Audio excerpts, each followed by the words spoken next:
On there, we're live. Okay. And we're on YouTube. So you can go back there. I got you. Walk around. And I'm going to turn it off and turn it on. So, y'all, everybody has had some cookies. Oh, no. Pass these around. There you go, nice lady.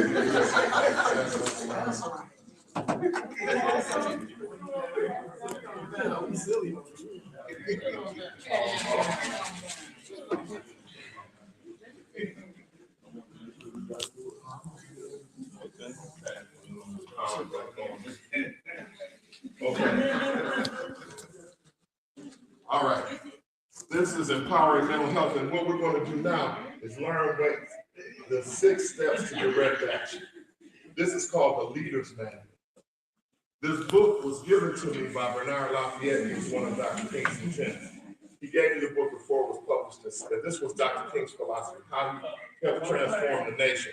And he said you can use it as long, I'll give you this copy as long as you teach it to other people. So he put me on that mission, and here we are. So the 6 steps are 1, and we brought it up yesterday, research. 1 is research. And I'll tell you what, brothers, hand these out right here. Make sure everybody has them. Brother Brown, make sure everybody has one in here. 1 is research. 2 is education. 3 is personal commitment and self-purification. 4 is negotiation. 5 is direct action. And 6 is reconciliation. Okay, you're going to get a sheet that has it all on it. He's handing it out. Should have given one to Brother Diane too. You're going to get that all on the sheet. And we're going to do, I want you to listen to this because we're going to do an exercise where you will actually, each one of the 6 groups will take on one of those challenges. And you're going to communicate it to your group. There were a lot of leaders who came and went, right? A lot of leaders came and went. But why do we still remember Dr. King? Why do we still remember Dr. King? And teaching in schools. That's because he had a system. And the first thing he did was research. Now, this book was written by David Jensen and Bernard Lafayette. It looks like I'm going to have to stay here. Stay next to this. Has anybody ever heard of Sankofa? Sankofa. What's the Sankofa bird? What's Sankofa mean? Anybody? Anybody? Sankofa. What does it mean? Sankofa means keeping what the elders taught us while flying forward with new technology. The bird is picking up an egg on the back of his, on his back. He's reaching back to get the knowledge of the elders while flying forward with new technology. We don't reinvent the wheel. We reclaim what the elders and the ancestors taught us, like King and Malcolm and Harriet Tubman and Shaka Zulu and Queen Nefertari and Imhotep, while flying forward with our new technology. But we don't throw out what they taught us. No need to rebuild the wheel, right? All right. So we reach back and we're going forward. This is Kingian philosophy. All right? I don't have it. Commit yourself to the noble struggle for equal rights. You will make a greater version of yourself as a person and a greater nation of your country and a final world to live in. Kingian nonviolence. This is what separated him out, and this is the roadmap which he left us. Okay? Let's go a little further. Module 1 of the book, and this is history, is Montgomery, Alabama in 1955. The Civil Rights Movement began with one woman, Rosa Parks. Before Dr. King was head of the Montgomery Improvement Organization, she had sat down more than once before she got arrested. And a lot of people sat down. They sat down in Baton Rouge before this. long before this, they boycotted the bus. But it was a psychotic moment. It was a powerful moment. And what happened was, you know how many days they sat off the buses? 367. They walked. It didn't happen in one day. You know how much money Target would lose if we decided not to shop their black folks for 1 month? Roland Martin did an excellent piece. He said if we sat out for 1 week, it would be like $261 billion in 1 month. $261 billion.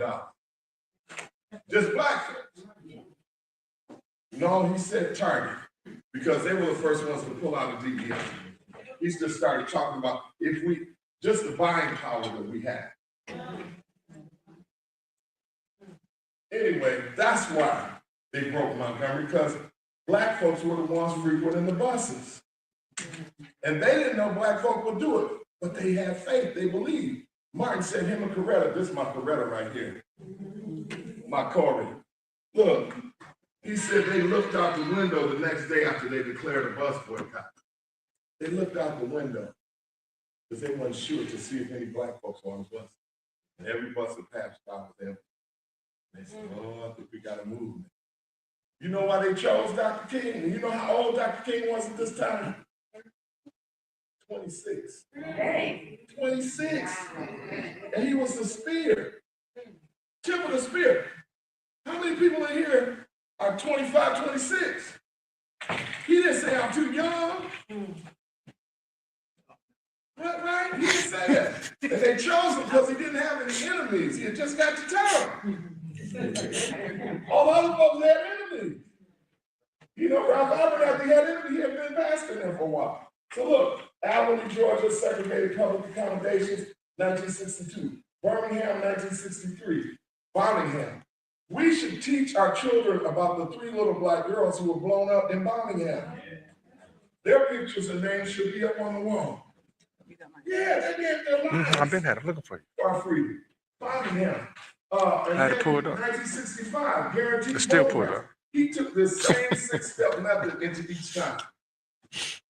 First, they did their research. Because often, a rumor will start a movement or start a fight. So-and-so says so, that's racism. Well, you gotta go do your research and see if it was racism. You better know your policies and procedures, your contract, you better know the law. They would do research before they went into a town. It's the same with your family. You know the group Goody Mob? You know what Goody Mob stood for? Say it loud. Good die young, most be over bullshit. Good die young, mostly on bullshit. That's why they started that group, Positive Rap, Soul Food. Because too many people die over rumor, no research done. How many fights have started because somebody's he said, she said? So before we start a movement and we go to war with somebody, well, let's do the research. That's why they make fun of Trump, because he's coming to conclusions before research is done. First thing is research. I don't know how I'm going to do this thing work on this. It's working on there. Yeah, I can read it from there, but y'all can't see it. All right. I can read it from there, but y'all can't see it. I wish y'all could see it. Yeah. But then Selma, Alabama, 1965, guaranteed voting rights. You know about Selma. 1966, open housing, and that was unsuccessful in Chicago. Chicago, Chi-Town, and Detroit were more segregated than the South was, and more vicious. Dr. King said he had never seen the viciousness until he went to Chicago. They were threw bricks at him from trees. He said, never seen it. He said, we gotta learn how to come together in the North. Like in the South, we had the illusion of freedom in the North. But we were more segregated than they were in the South. Memphis, and then we sat in Selma, students, over the shutting down of Selma High School because of segregation in the school board of Selma in 1990. And we went to court. They tried to kick us out of we were sitting in at the courthouse, about 30 students from the Atlanta University Center, some from Wayne State in Michigan.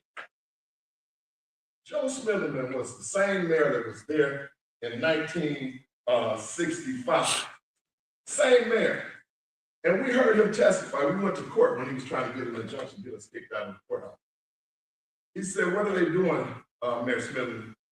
He said, they're spitting watermelon seeds all over the porch and eating chicken in the courthouse. Same racist dude that was there in 65 was talking about us in 1990. And we see it being spewed from the White House today. That stuff doesn't change, y'all. But you know how you overcome hate? Love. You can't fight excellence and you can't fight love. You can't fight love. You can try to kill people, but you'll never kill love. You'll never kill the people of love. You might kill the messenger, but not the message. Let's keep going. Memphis, and you know that's where labor. He realized labor was the tip of the spear for any change because everything needed to be economic. And what did the sign say, the man in Memphis? I'm a signs man. that they carried on their demonstration. I am a man. Just basic human rights. I am a man. So here's the thing, conflict reconciliation. And this can be used in families, it can be used in small communities and large, it can be used in union, and I believe that we're going to need to use it again coming up very soon. Conflict and violence are not on the same continuum. Conflict is necessary. How many people don't like conflict? Kind of run from conflict. Kind of definitely, yes. Conflict is actually good. Growth occurs in conflict. If you get two adults together, growth, there'll be conflict. If you get a family in a house, there's conflict. Try to blend the family. Oh my God. It's gonna be conflict. But it's not having conflict. That's just people stating their rights. But how you resolve conflict is key. Between blacks and whites, between this and that. All right. There are 4 distinct phases of conflict. One is identity. This is me. This is what I like. This is what I want. 2 is awareness. An awareness, oh, they don't like what I like. Then there's conflict. Then, hopefully, change.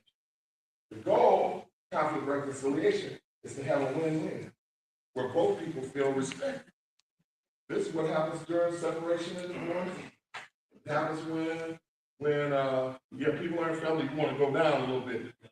A is identity. Okay. The 3 levels of conflict. You have normal, that can be resolved by prevention.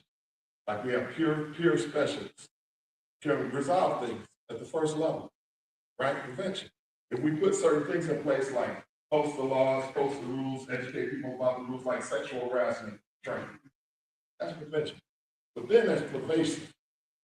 That means when there's a history of an explosive series of conflicts in need of an intervention, like racism and bear. All right, or it's when your kids have been fighting on the same thing for a couple of years. Right, it's become pervasive. And then there's overt, or like the Hatfields and the McCoys, like neighbors that's been fighting for 2 generations, or the Crips and the Bloods. That's some Republicans. But pervasive is when it's explosive. Then there's overt. That's a threat to everyone and in need of conflict management, where there's a threat to everyone. That's when people start getting locked up. You get locked up when you're a threat to yourself or others. Okay, now, let's go further. 4 types. Mutually exclusive conflict. People have different goals. I want to go here and they want to go there. But you're in the same car. Right? It's like Dave Chappelle said, the LGBTQ movement. He said, they're not in the same movement. He said, they're just all in the same car. He said, the gay dude is driving, the lesbian is in the passenger seat.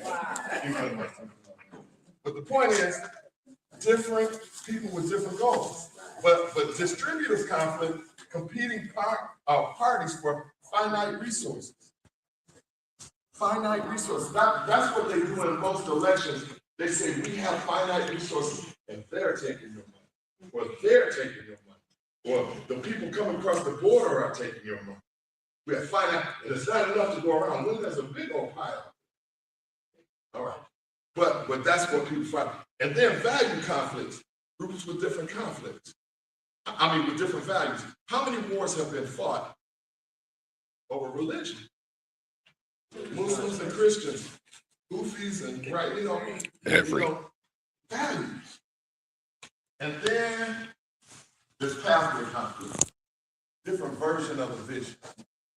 We're both trying to get to the same way, same place, but we're taking different pathways. Methods and strategies like nonviolence versus black power, right?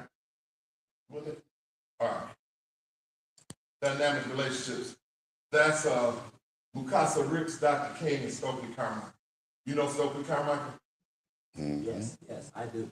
Who's Stokely Carmichael? Stokely Carmichael was under SNCC, and he was with Dr. King in the movement, but they had two different ideologies, right? And so I was going to ask you a question because you were speaking on the Dr. King movement, and you was telling us that with hate, we can defeat it with love.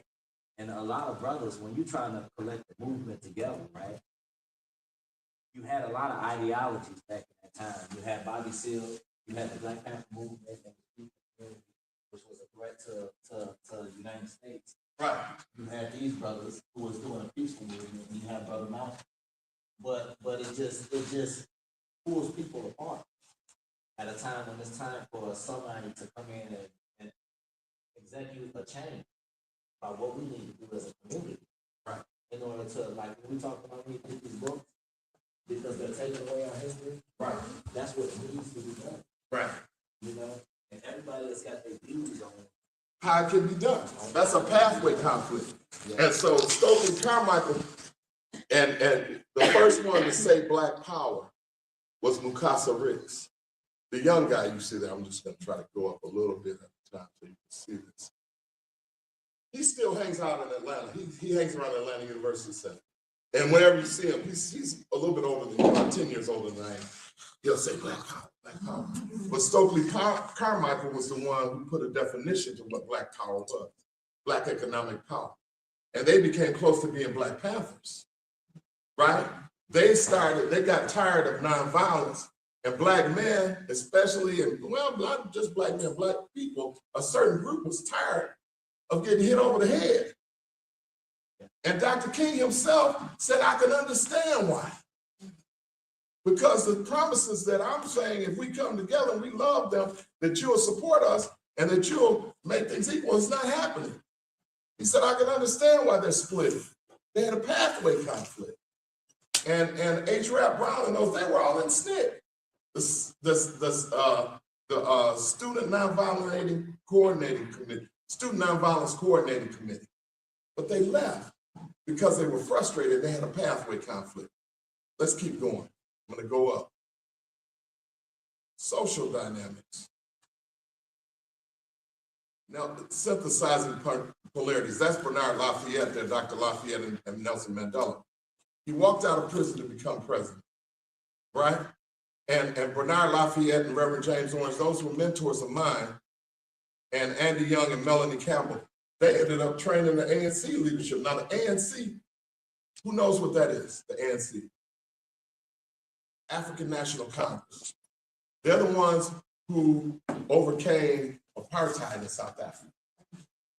And Mandela was in prison as a political prisoner, fighting for the ANC's rights, for them to get power. You had three classes.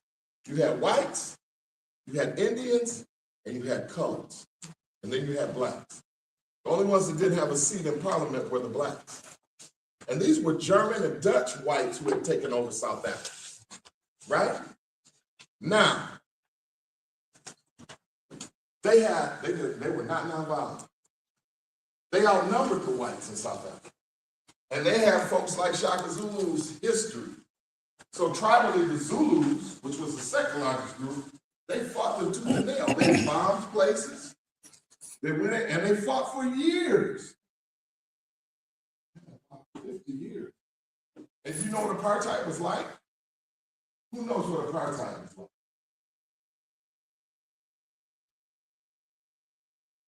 It would be equivalent to you need to show me your ID to go from Hamtramck to Detroit.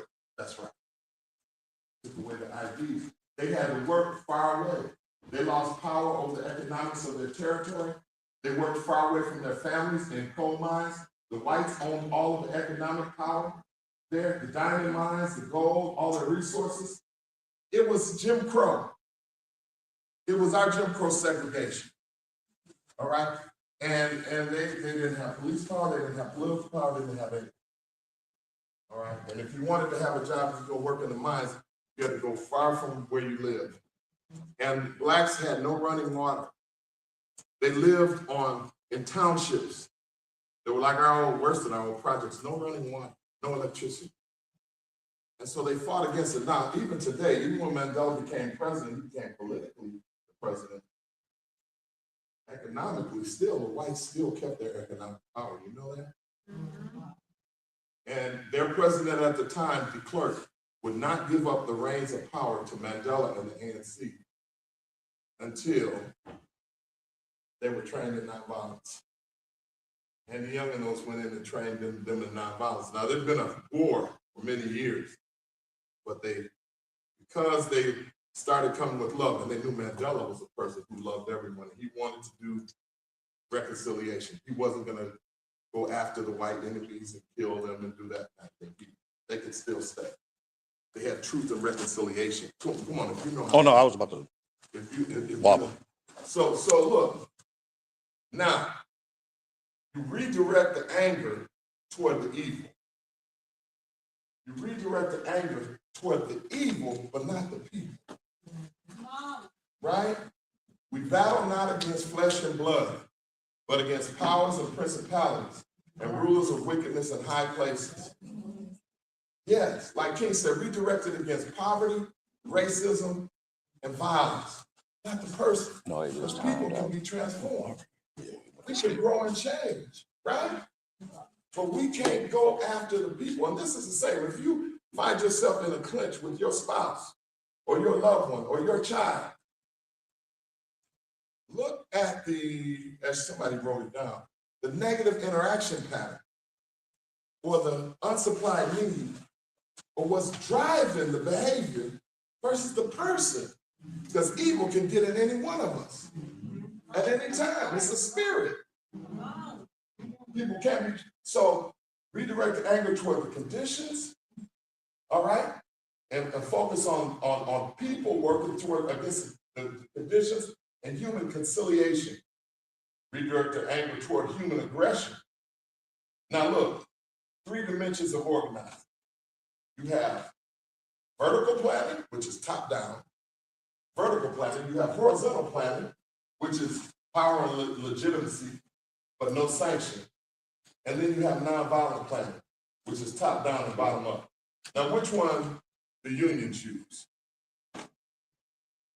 Which one do unions use in organizing? Bottom up. Yeah, nonviolent planning. Horizontal, well, they use nonviolent socio-technical. Top down and bottom up. Top down planning means only the management will make all the decisions. What happened to management in the 1970s I'll just ask you this, how did the Asian car companies beat out the big 3 and put them at the bottom of the pile in the 1970s? How did they do it?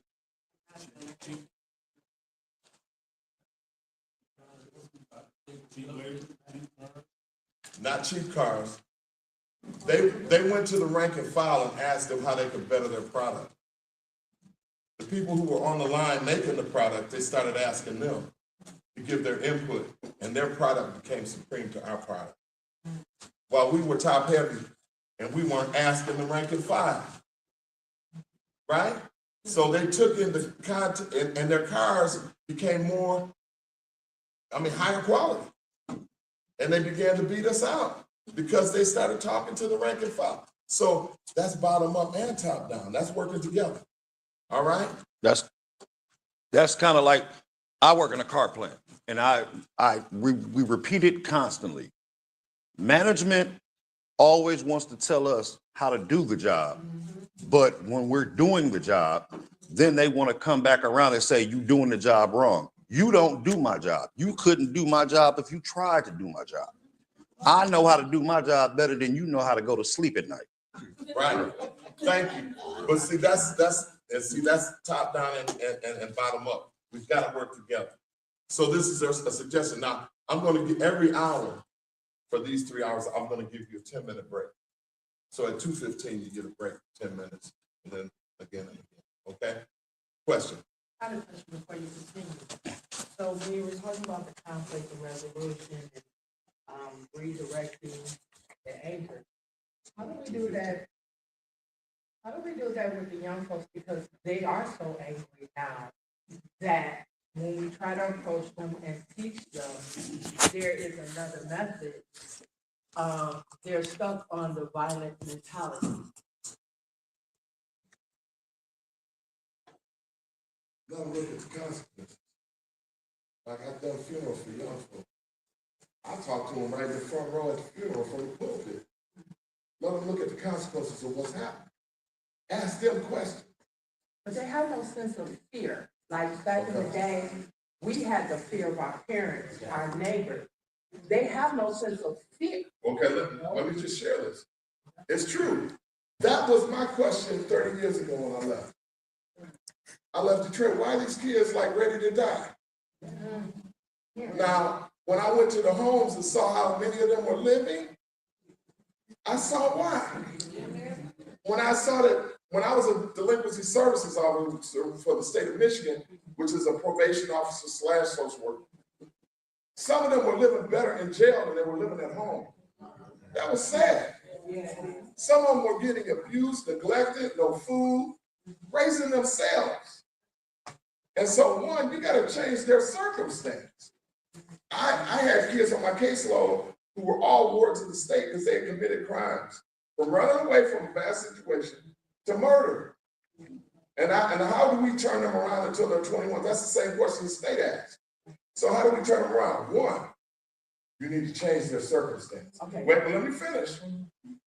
You need to create a stable environment for them to live in where they experience love. All right, you got to get them out of that situation, get them out of hell. That's one. Two, make sure they have the clothes they need. Make sure they're getting education. All right, proper education. Sometimes you got to immediately put them in a 24-hour controlled environment if they're that angry. So when I came out of Atlanta, after being there 8 years in Black Mecca, I was triple black nigga. I was pro-black, double black, white man, C-I-L-L, white man. And I got the job to stay. And my job was to go and report to the judge every 3 months on the status of these kids who were wards of the state. And there were 4 different levels of security: high, medium, low, and community. My job was to try to de-escalate them back to community before they turn 21 and have them standing on their feet, hopefully get them into college. So I would go make a report, and I was getting all these kids out. I was wondering, we just give this young brother a chance. I got all these brothers out, man, they were wreaking havoc, man. I had to file warrants to get half of them locked up again. Slapping their mama, stealing cars. Some people need 24 hours of supervision. Correction and rehabilitation and retribution all has its place. Some people are a threat to themselves or others, but they're just that angry. When you see hate and death in the eyes of a 13-year-old, it's ACEs is what we use now. Adverse childhood experience. Don't ask them, what's wrong with you? Why don't you think like me? Ask what happened to you. What happened to you? And most of us have had some adverse childhood experiences. I started saying there's no such thing as a bad kid. There's some kids who have experienced some bad stuff. Get in a relationship with somebody who don't trust you. There's a reason why they don't trust you. Ask them what happened to you. C.T. Vivian, you remember Heaston Wheeler talked about C.T. Vivian. C.T. Vivian was my mentor. I looked up to him. He was one of Dr. King's lieutenants. You ever saw that video of him standing on the steps in Selma in Birmingham? And they kept getting hit over the head, and he kept saying, I will not stop. That was C.T. Vivian. Bull Connor would hit him with the bullhorn and punched him. He got locked up down there in Selma. And they put him out in the country in a jail. And he was there for 2 or 3 nights. And in the middle of the night, one of the guards came I wrote an article in his memoirs at his 85th birthday. He told me the story, and I wrote the article and we put it in his memoir. It was called A Night in the Mississippi. It was a Mississippi jail. One of the guards put a gun on him and he was gonna kill him. He woke up to find this guard with a gun on him and was pulling back the cock. And he woke up and he looked at the guy and he said, "What is wrong with you?" And that guy put the cock back in and he backed out of the cell. And the spirit box was spirit. So each individual case is different. I worked with a Crip during the Rodney King violence, and we worked with them for 6 months and said, "What do you want?" They said, "We want to have a job." And I went to their homes. I'm on heroin. 10 cup in the kitchen. No food in the refrigerator. Bankhead projects. You know, and we want food. We want a job. We want a place to stay. We want everything, and we want the police to stop harassing us. We don't have nice clothes to wear when we're on market trying to stay warm. Look, we got them those things. Reverend Norris talking. He said, give them what they need.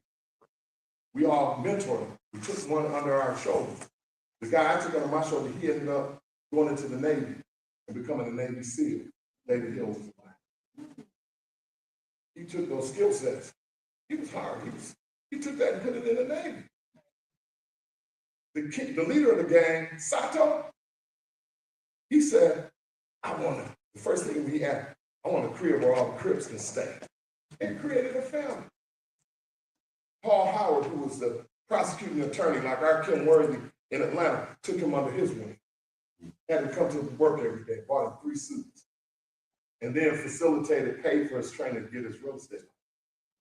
He bought an apartment near the Atlanta University Center and started renting out to college students. Smart guy. And then, you know what he does today? He's a pastor. In Atlanta. People love him. He's a leader, natural leader. So you got to meet the need. You can't take away something. Can't stop a dope dealer from selling to you. Find a pathway for him to make some cash. Right? They are smart. But you got to ask them the questions. Get the answers and rechannel the energy. And it's what, even when somebody, you know, that's what mental health and all of that is all about. God, I don't know what's going on with this, but I guess God just wants me to talk. Okay. Soul Force. Gandhi, King studied under Gandhi. Benjamin Mays went, the president of Morehouse went first and taught King. Satyagraha is their name for Soul Force. The most powerful force on earth is love. They call it Satyagraha, soul force. You can't defeat it. No, if I love you and there's nothing you can do about it, eventually it will win. Now, if you're so mean and balled up when you leave this earth, hopefully we'll bury you far from the village with the feet pointed out. But love will win over in the long run. They used that to run the British out of India. They didn't fire one weapon, but they knew they had millions of Indians to a few Britons, and they ran them out with love. They sat in, but they would not participate with their own oppression. You have a question? I just want to say something. As I stated, I am thinking of leadership, and I also am a UPS chaplain. So what I learned how to love the kids was how God loved me. And God loved me right where I was. He gave me love up front. And then he started changing. You know, so I had to test that theory by going into Osborne with no agenda first. I had to start walking with the kids, and I saw their needs. You know, and once I started seeing their needs, and once I gained a relationship, I was able to start implementing my opinion, my, you know. Right, that's right. And they respect it, and because they respect me, they look up to me. That's right. Love is what's missing, because it's really intimidating in a adult home, and they're trying to say, do this, do that, but they don't want to hear that. You know what I'm saying? Because you don't understand. But if you have a relationship, right, you know, it changes. Love changes. Love is so powerful. You cannot fight love with hate. Love is always on. That if you fight hate with hate, it's gonna come back in the next generation. Their kids and their kids' kids will come back to get you. That's how things pass up. Did that answer your question? Yes, but the other part was. Second part. Is nowadays, yes, you still have the underprivileged children, Good answer. but it's more of the privileged children that is fighting that they're angry. What I mean by, they come from a, maybe not a two-parent household, but a stable one-parent household. And they're the angry ones because it's like they don't know where to fit in. They're trying to find a balance. Okay. So it's kind of like, well, how do you help the child that's not underprivileged, that has the clothing, that the parents are trying to give them everything? For example, I have a godson, mother work, decent household. This kid started running amok and we didn't know why. This kid ended up, right now, he's in like a juvenile home because he decided to be with a particular crowd and someone came to shut up the next door neighbor house, and he took the gun and went around the corner. Now, he didn't shoot, but he ended up because he had the gun and he was underage. And we were trying to figure out why is he so angry because his mother and the family did everything for him. So it was not. Did they do everything? Did they love on him? Yeah. Did they spend time with him? Everything. Did he have a mental health disorder? Now that I don't know. Okay. There is a generation. Generation Z is different. All right. There's a generation, only 11% of Generation Z goes to church regularly. I got two of them, 11%. 90% of the builders, my parents, our parents, went to church. 90%. We wrote a book called The Changing Shape of the African American Christian Family. Where did we learn how to love? Church. We learned how to, that's what church was for. To learn values, how to treat somebody right. We have taken going to church and act like we don't need it, right? Especially us. I'm saying it's not just us, but I'm saying that when white folk get a cold, we get the flu because of what we got to deal with. The ship that brought us over was fake. Now, we've also put materialism above time spent and presence with our own kids. We got in the hustle. We got in the game. We assimilated, we accommodated. And we thought that the money and the neighborhood, West Bloomfield and such, would supplant what we didn't have. We didn't have much, but we had love. So what we need to do, so I'm not saying it's a stopgap quick measure. There's no magic words. It's going to take time, but we've got to reinstitute the values with each one, teach one. When I get a kid, I don't never ask, people ask me to diagnose someone from telling me a story about somebody. Yeah, and then this happened, what's wrong with it? I can't tell unless I sit them down and do a lot of tests. I got to do a lot of tests and I need to spend time with them. And I've got to hear from them. They'll tell you eventually what's going on. What happened, like CT Billy? What is wrong with you?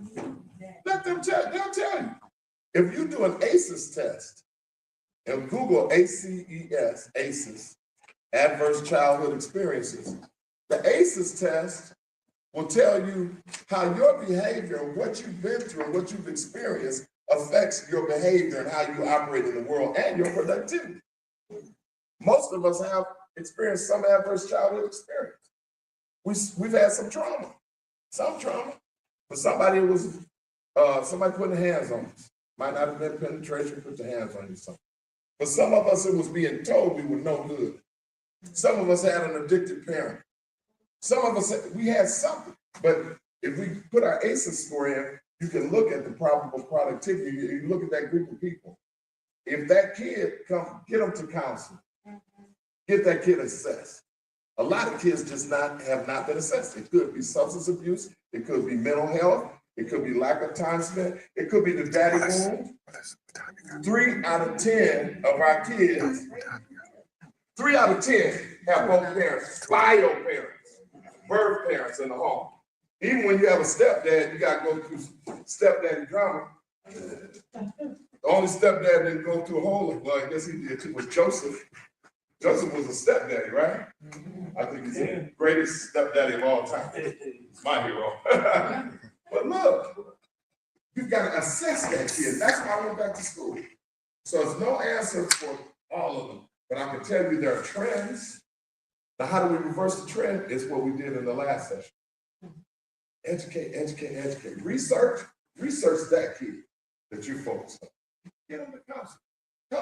Get a professional to help you sort that out. Find out what's going on there. And the kid will eventually tell you. Even my kids I had on my caseload had some from middle-class families. Tripping. But I tell you, the ones that got love, and I brought them into the church. I brought them to Little Rock Baptist Church, and I got them mentored and had the pastor lift them up during the service. Jim Howard would lift them up, and they'd come in with different colored hair and jerseys, and it was before the booties out and all of that. But we take them to church and lift them up, and they need to be lifted up and told how great they are. And it doesn't always work. You don't save them. Some people just bound for jail. They might get it later. That's right. But you sow the seeds and you'll keep the door open. Right. Does that answer? Yeah. Okay. Get a professional involved. Okay. Minority and majority conflict. Tensions with and conflict with majority cause the need for a scapegoat. I think I'm coming around. Let me get down to this. Instead of all the details, I'm going to go right to first thing you got to do is change you. Okay? So the 6 principles of nonviolence. You got to change you first. You see that right there? Principle 1, you got to make up in your mind that nonviolence is a way of life for courageous people. It's not for weak people. To fight violence with nonviolence, very courageous. If somebody's going off and angry, the best thing you can do is take your voice level down. If somebody's, I had a guy trying to shoot up the doggone laundromat one time. By the way, I do now have my CPL. Some people, you got to defend yourself too. But my point is, I've decided that I'm nonviolent. I will try to stay here as long as I can. But you decide that you're going to be nonviolent. You know what nonviolence has to do with in your heart too, what you have towards other people. All right. 2, the beloved community is the goal and the framework for the future. The village, the beloved community. That's what people feel respected and get along, whether they be black, white, red, yellow, gay, straight, whatever they are. Everybody has a right to be here. Right? Christian, Muslim, all. That's the beloved community. You clapping your hands back there? Oh, no. Oh, okay. Principle 3, attack the forces of evil and not the people doing the evil. Do y'all agree with that stuff there? Yeah. I say take out the evil ones. Who says that? Principle 4 is accept suffering without retaliation. That's the lesson Christ left on the cross. Forgive them, Lord, they know not what they do. They call that redemptive suffering. Anybody with a child in here knows about redemptive suffering. Accept the retaliation without responding, going through suffering on behalf of somebody else. Are you willing to do that for your brother or sister? You did. I did. You did. I took the brunt of it. I got out of it like that. Okay. It's important to be, and that's what my optimism principle is about. Avoid internal violence of your spirit, hating other people.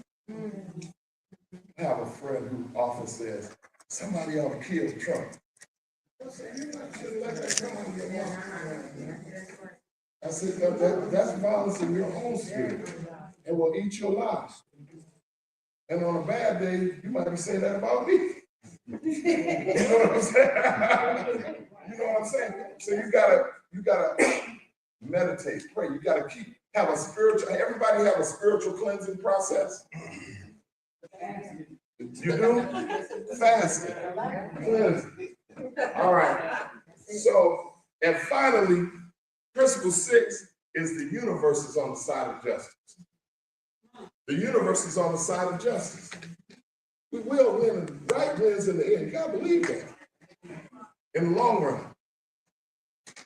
And read the Old Testament and the last part of the New Testament, Revelations. You know we win in the end, y'all. Yes, amen. Now here are the 6 steps. This is what I challenge you to do. In the factories, outside the factories, and in the community. Research. Determine the facts.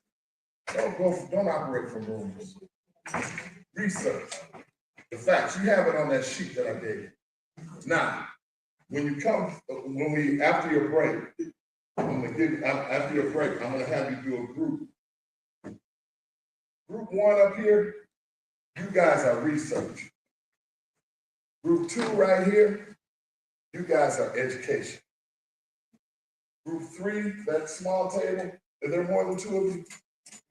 Okay, you guys are self-purification, personal commitment, cleansing. Remember that, okay? Take those last 2 people back there with you at the back table. Y'all be group 3. Group 4, you guys are negotiation. Beginning rational solution focused, sharing, caring, dialogue. Group 5, this table right here, you guys are direct action.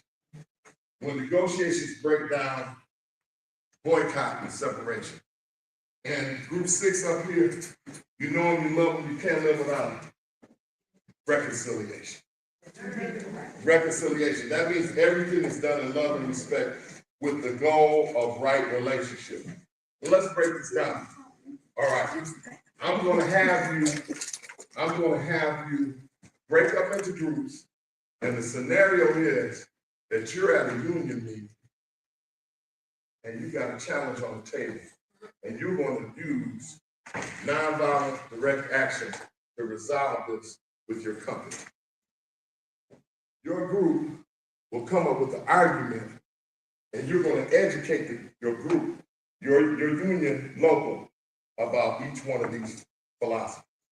If you're research, you're going to tell them what the value of research and how to research the facts on this issue that's on the table. All right? And 2, education, you're going to teach them about, now what is education? Education is when you educate your community about what you found in your research. Sharing the knowledge, right? You would educate. So in other words, mass meetings that King and those used to have, they would educate people about what they found out in Birmingham and what they found out in Selma and what they found out.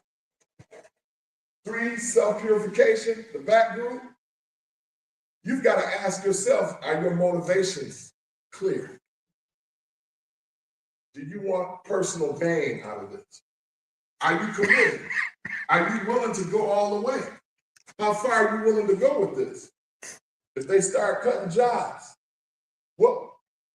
how committed are you to this challenge? And then the next one after self-purification is negotiation. You guys are going to talk about how we're going to talk this through. What is our list of things we need in order to feel respected? All right? And you got to educate your union. We'll choose one person from each group to come up here and make the challenge to the local on how we're going to negotiate. These are the things we want, A, B, C, D, and E. And we're willing to negotiate out with you on these things. Are we going to, what do we want? To feel respected. And then here, after negotiation, if negotiation doesn't work, what will be our direct action? And I challenge you to use some kind of boycott or separation of the services that you're offering. If you're in a marriage, you might get separated for a while, or you might get your own place for a while, or you must stop delivering certain services, right? Until I feel respected, right? And then the reconciliation group will describe the union. There will be no backbiting, there will be no lying, there will be no gossiping, there will be no violence during the whole movement. We do every step in love. No hitting in the back of the head, everything will be done in love. All right?